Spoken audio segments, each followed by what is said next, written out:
Good morning, I'm Ferdi Salvador. Welcome to Industry Beacon, where we shine a light on the trailblazers, the disruptors, and the leaders shaping our future. And in each episode, we explore how they're staying ahead in their fields, one industry at a time. This morning, we take a look at the retail sector with a powerhouse in the industry. Here in the Philippines, malls are not only for shopping, but also key destinations for dining and leisure. One prime example, Power Plant Mall. The upscale mall reflects the growing sophistication of the retail industry in the country. But how can you keep such a branding intact? Joining us for her insight is Tin Coqueiro, Vice President for Retail and Development at Rockwell Land Corporation. Good morning, Tin. Thank you so much for being here. Ferdi. I got so excited I can't even say it. So, Tin, tell me, how did you start in the leasing or retail world? You know, it was way back 2005. Yes. I first joined with this brand called Tyler, if you're familiar Yes, with it. I remember Tyler. So that's my first retail experience, actually. And then after that, that's how I fell in love with retail, actually. And then after that, I moved on to Rockwell, and then that's how I got Well, to this is amazing because you know it from two different sides. You know it That's at right. the lesser side and at the leasy side. So you can merge the two different worlds. So then that means to say that you're super approachable, right? Of course, I am. Exactly. So, but Rockwell is very special. Well, special to me at least. But because, you know, it's small enough that you feel like you're at home. Yes. But varied enough to feel like you're in a different country. Yes. How do you keep your branding? There's always two things that we focus on, and that's content and experience. So for content, this is where we focus on the tenancy mix. Yes. This is where we make sure that our tenancy mix is what the market is looking for, particularly what the Rockwell community is looking for. Do you only concentrate or do you only have the Rockwell community in mind when you put retailers together and stores that may be part of the mix?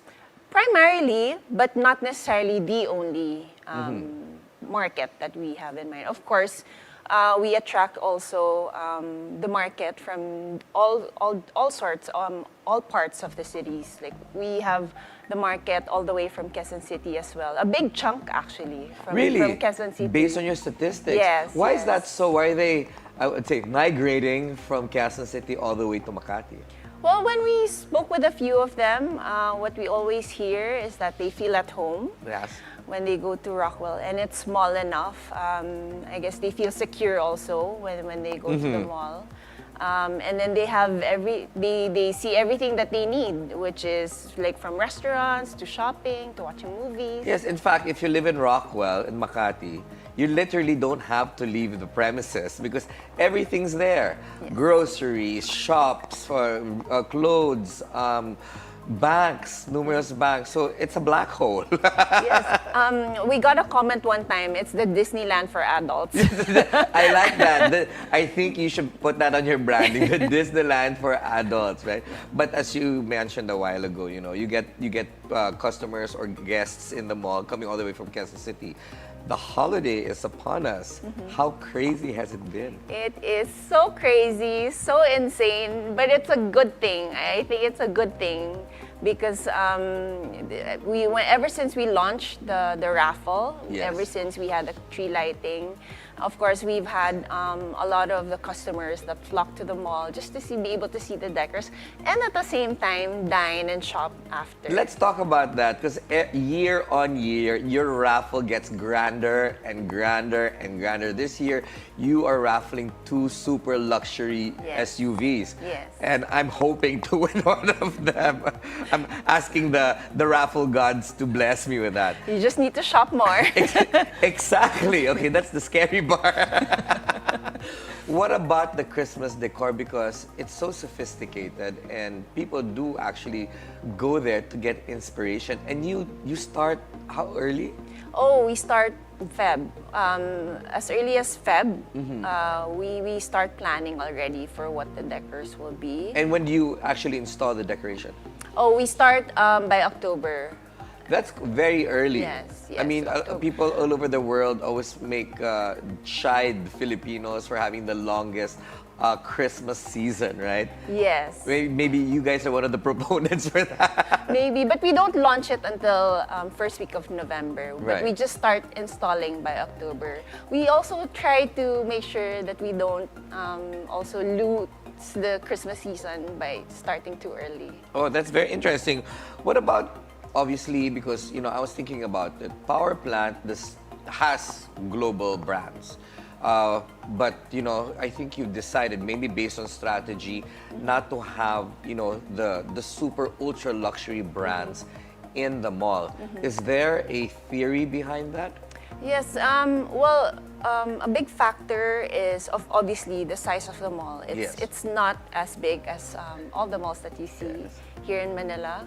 And with that, we saw it as an advantage because we were able to just focus on what the Rockwell market wants and what their behaviors are. And a big part of their behavior is traveling. Yes. And normally when they travel, that's when they usually shop for luxury. And then so we saw it more as, okay, we'll be the mall that they can go to and shop every day for their everyday luxury. Do you dream or wish that power plant mall is like a block of Lego so that you can just add? I wish if we could just expand all the way up to 10th floor. So why not? Just kidding. What about the challenges that industry leaders such as yourself face with the retail environment? Are there any now? I wouldn't say challenges. We always see it more as an opportunity to get better. So because we're at almost a 24-year-old mall, Yes. it's the key is how to make sure that we stay relevant. And how do you do that? Well, we focus on the two things I mentioned earlier, content and experience. So for content, we try to make sure that we are able to provide a unique mix that can't be found in any other mall. Let's talk about that unique mix.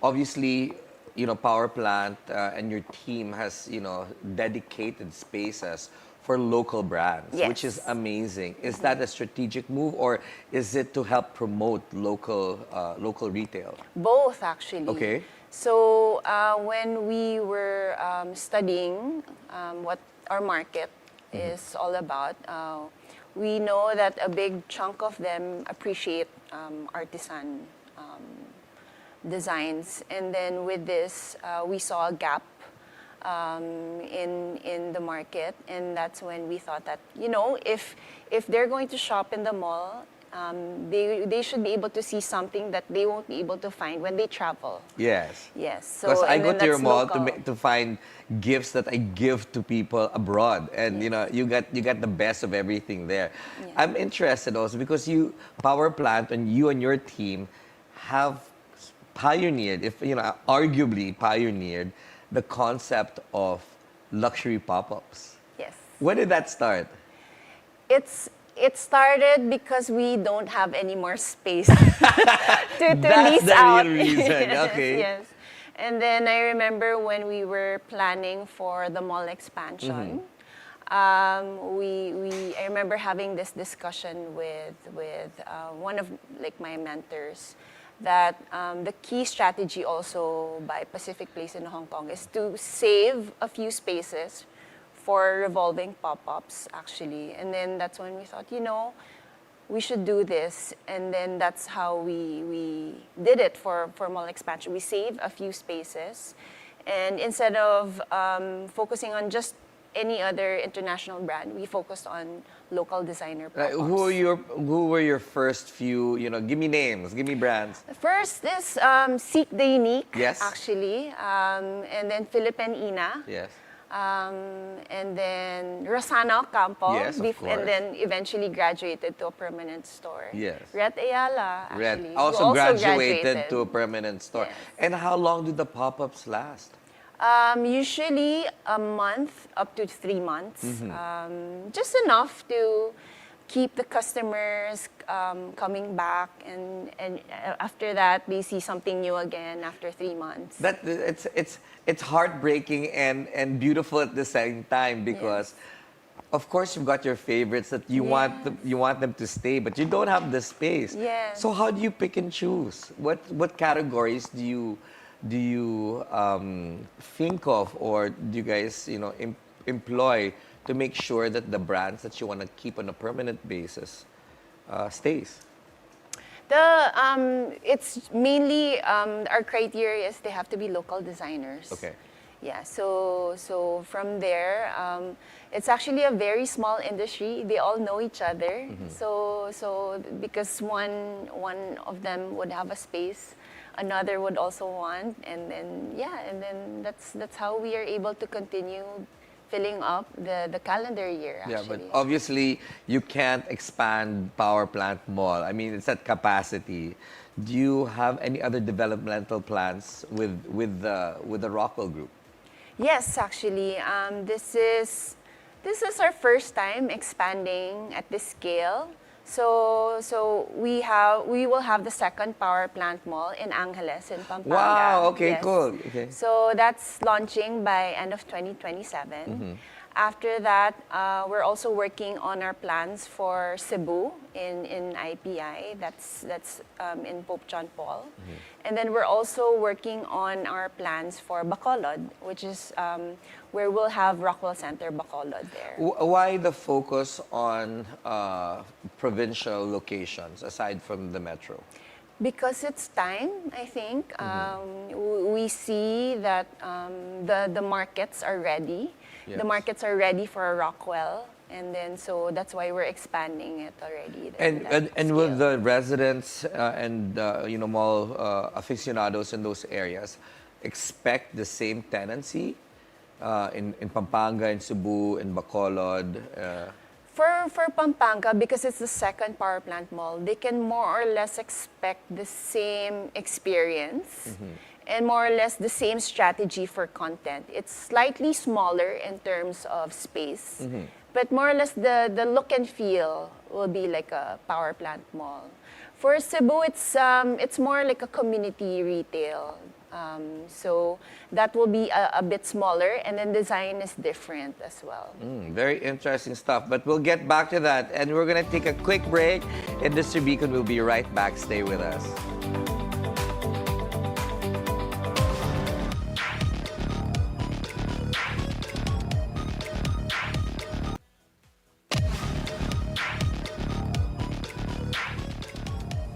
Welcome back to Industry Beacon. Let's continue our discussion with Tin Coqueiro, Vice President for Retail Development at Rockwell Land Corporation. So, we just heard news, pretty good news, I would say, for the tourism sector. The President has just signed VAT-free for tourists and foreign visitors to the Philippines. What's your take on this? It's good. It's good. It means more shopping from our tourists as well, and then it will promote also all our projects, not just Power Plant Mall, but also, especially for the provincial ones, Pampanga, Cebu, Bacolod. I think that they will benefit from this law. Yes. But do you think you need to pivot because of the non-VAT situation? In a way, it's actually a good thing. I think it's more like a discussion with the tenants. On how to go about it. It's just mainly that. Do you think it will help the Philippines become a retail and shopping destination in the region? I hope so. I think so. I think we're one of the countries that still promote malling culture. Yes. So I mean, you watch it on on some platforms, and you can see the top biggest malls are in the Philippines. It's the funniest thing. I mean, we have a lot of Filipino citizens, but people are wondering, how can you fill that in, diba? With all these people. But guess what? It's always full. Yes. Especially now. You just mentioned earlier it's going crazy right now. Yes. But with that, what's your take on e-commerce and digital retail? Has it affected your mall operation sales of your tenants, or have you pivoted also in giving them, like for example, platforms to say, let's go use it as a pickup point like other malls abroad? Yeah, actually, the pandemic accelerated that. Okay, yes. the e-commerce absorption of our consumers. And then I think that helped a lot of us, including our tenants, to pivot and then to focus on omni-channel retailing and then to understand more how to execute actually this whole omni-channel retailing. Educate us. What does omni-channel retailing mean? It's basically merging online to offline. So, Okay. so a big one of them is you mentioned allowing the brick and mortar stores to be pickup points when they order online. Right. Another thing would be the customers browsing online, using it as a catalog, and going to the mall, the bricks and mortar stores, to actually choose and buy what they saw online. That's funny because my child does that. She'll look at, what's happening in particular stores, and then she goes there, and that's when Yes. she gets the stuff, right? But you also mentioned the pandemic. Are we really back in the physical shopping sphere 4 years into, post-pandemic activities? Yes, I think we're more than back. In fact, last year we've experienced revenge spending. I think all of us had a very good year starting last year. This year it's just waning a little bit because travel is also back. Yes. Yes. But I think it's been officially over. Okay. What about, consumer behavior? Has it evolved in recent years? Have you been seeing a shift in behavior? Yes, it's you'll hear a lot of experiential retail as a strategy for our tenants.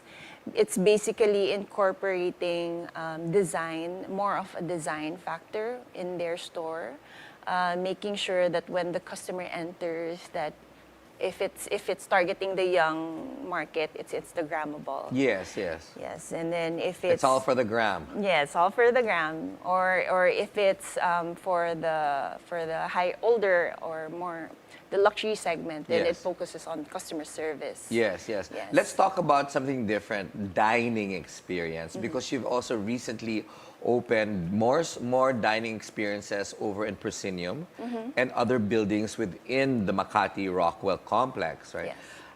Do you think that the number or the influx of people is enough for friendly competition, or are your mall goers still clamoring for more dining experiences in your commercial development? I think what we have right now for the center is good enough. Yes. Well, we don't have space as well. But they're all full. Yeah, they're all full. And then I think one of the things that we try to focus on when it comes to F&B is to make sure that we're able to bridge the gaps from tasting to casual to Yes. to bars. And I think you're very mindful of which dining experiences you have. I mean, in other malls and other commercial complexes, obviously, if they want in on for a space, come on in, right? Yeah. But you have actually studied this very well, I must say, because every single floor has a different dining outlet. Yes.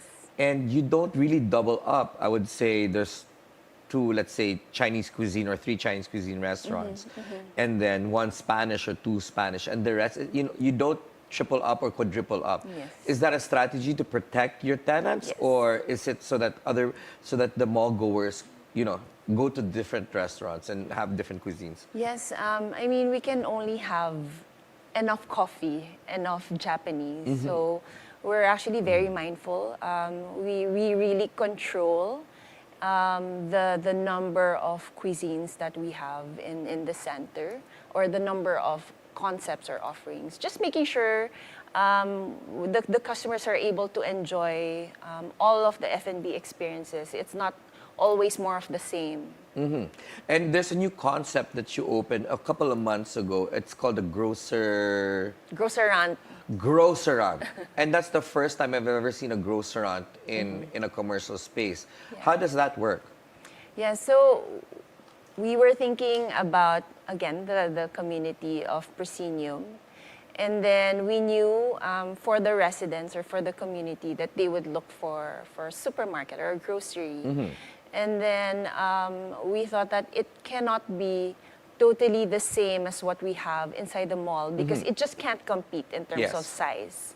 So when we were talking to actually Donnie Tantoco, who opened Joel's Place, I guess we have more or less the same idea, or we were aligned in that sense. In the vision, yeah. Yeah, in our vision. And then he brought up how he traveled all over just to be able to think of this concept, and then that's how. But it doesn't infringe also on, the neighborhood deli and the other restaurants. So I think, that's why I especially mentioned it, because I think it's a groundbreaking idea. But I've got a hot topic for you, right? Yeah. Just in, right?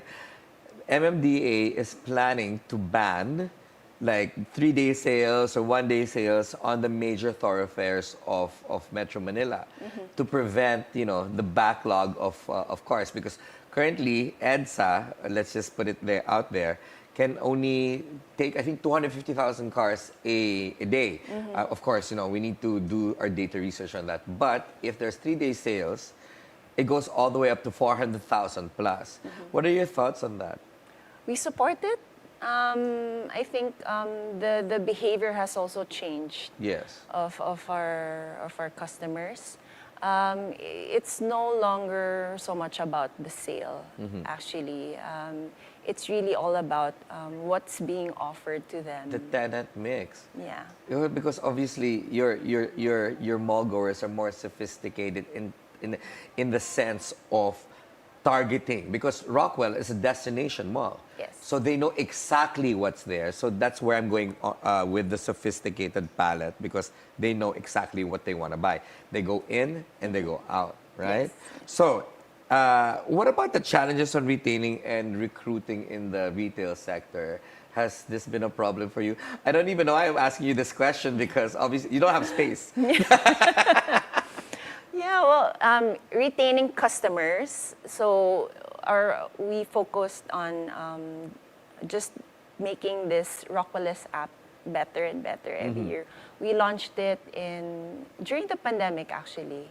And then it focuses on or encourages spending in the mall by giving them points, and the points become rewards for them. know, I'm obsessed. Yes. Last question for you, Tin. What's your biggest mistake? I don't wanna see anything as mistake. I always see it as learning, I think. And then so it's normal that sometimes we get tenants that did not do so well, and then it becomes a learning for us. That's beautiful. Thank you so much for Thank giving you. us your time today. I know it's busy in your commercial complexes, and I hope for your survival in the next couple of weeks. We need it. And that is it for today's show. I'm Ferdi Salvador. Catch the Bilyonaryo News channel on Free TV Channel 31 and on cable via Cignal Channel 24. Thanks for watching the Bilyonaryo News channel, always on top.